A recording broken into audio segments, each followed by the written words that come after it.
The classic way to do social media marketing and why it is a waste of your time. Before I jump into the actual meat and potatoes of this training, I need to devote some real estate to how other people are doing social media marketing. I need to do this because it's very tempting for people to engage in the same practices. I can see where they're coming from. It is easy. It's like seeing some chump change in front of you, and it's almost irresistible to fight the urge of bending over and picking up that change. But when you do that, it will throw you off. It will give you a false sense of incentive or reward, and don't be surprised if you end up giving into your worst instincts, only to walk away with less than nothing. This happens all the time because human beings, being the way they are, would always take the path of least resistance. Who can blame them? But by warning you about how this works out, it is my hope that you stay away from this and focus instead on investing your time, effort, and energy on the right way to do things. The classic approach to social media marketing. So what is the classic approach to social media marketing? Well, it's actually quite simple. Whether we're talking about Instagram, Twitter, or Facebook, you need to only follow, like, or friend people who are interested in your niche. You connect with all these people, and then after you have followed them, a lot of them would actually follow you back. For example, on Twitter, for every 100 follows, don't be surprised if maybe 20 to 30 people follow you back. Now, this is where it gets really bad. Classic social media marketers would then spam their followers. They would just send all sorts of unrelated garbage, and then they would unfollow. Do you see the pattern? Follow, get followed, spam, unfollow. I wish I could tell you that they do this sporadically, but instead, these self-professed professional marketers use all sorts of sophisticated software to do this. Up until a few years ago, this worked like a charm. This was a great way to get a lot of Twitter traffic, but not anymore. This pattern instead can get you banned. More importantly, whatever traffic you do manage to get using this tactic is not going to be any good. Why? There's no targeting. You're not pre-qualifying these people who would follow you. The only reason why they followed you in the first place is because you followed them first. Where's the selection there? Where's the targeting there? Now, you can make wild guesses, but ultimately, it's a volume game and it leads nowhere. The return on effort is not there. I'm not saying that you can't make any sales doing this technique. I'm not claiming that. But what I'm saying is that whatever rewards you get are not offset by the wasted time, effort, and energy, as well as opportunity costs involved. You're better off using a quality-based approach. Audiences are looking for quality. The bottom line to modern social media marketing is to use quality content. Your content will speak for you. Your content will do the pre-sales job regarding your brand. In other words, your content is your representative. It speaks to the values you want your brand to be associated with. The sad reality, even if the follow, get followed, spam, and unfollow technique still works for some people, the rules have changed.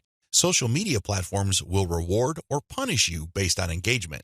If you want an extreme example of this, just look at Facebook. Facebook used to be a traffic gold mine. Not anymore. You need a really high level of engagement to preserve your reach on Facebook. If you get normal levels of engagement, good luck. That's how bad things are, and that's why I need to take this time to spell out why this classic social media marketing no longer works. Other failed methods. I would be remiss in my duty to educate you on failed social media marketing strategies if I don't also mention other failed techniques. First, hashtag hunting no longer works. This technique involves marketers finding hashtags that are trending. They basically would publish niche-specific content, but use unrelated or irrelevant hashtags and pair them with their content. They do this because they want to hitch a ride on the upward trend of those hashtags. They know people are searching for those hashtags. They know that these hashtag trends are hot, so they want to poach as many eyeballs as possible. Unfortunately, the traffic that you get is not going to be any good. People are looking for specific types of information, and when they see that your content is so obviously unrelated, they're not going to click through. You might even get reported. Another failed method you should stay away from is influencer spamming. There are many influencers in most all niches. If you want to see this in action, go to Facebook or Twitter. There are many specialized pages and specialized Twitter accounts. Now, constantly mentioning those influencers on your content is not going to help if your content doesn't really add any value. There has to be a reason why you are engaging with these influencers, and drawing their attention is not enough.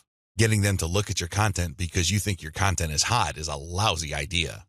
Instead, you should focus your engagement tagging based on what they did. For example, If an influencer was talking about recent trends in athletic shoes, then that person would be fair game for an article I post regarding the latest trends in athletic shoes and what they mean in terms of the bottom line of large footwear apparel companies.